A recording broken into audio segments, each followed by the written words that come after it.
Hello, brothers and sisters.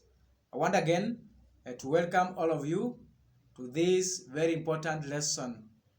Remember, in the last lessons, we have discussed about the advanced communication skills. In the first lesson, we talked about the manual codes for spoken language. We did also mention during the second lesson about the baby sign language, of course, as used by the hearing children.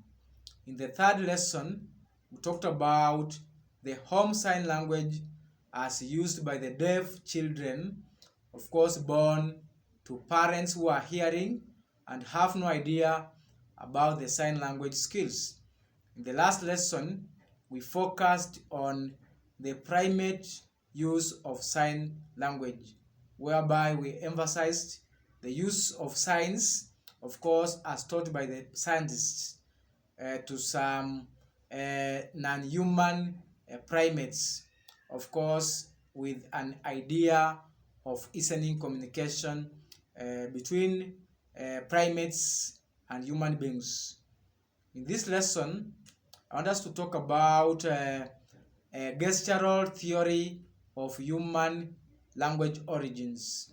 And we say that one of the theory of the evolution of human language, of course, states that it developed first as a gestural system. So the human languages firstly came out as a gestural language, of course, which later shifted to speech. So an important question that all of us have for this gestural theory is that what caused the shift to vocalization? That's what is important in this lesson. What might have brought about the shift of the use of gestures to a spoken language? That's what is important to us.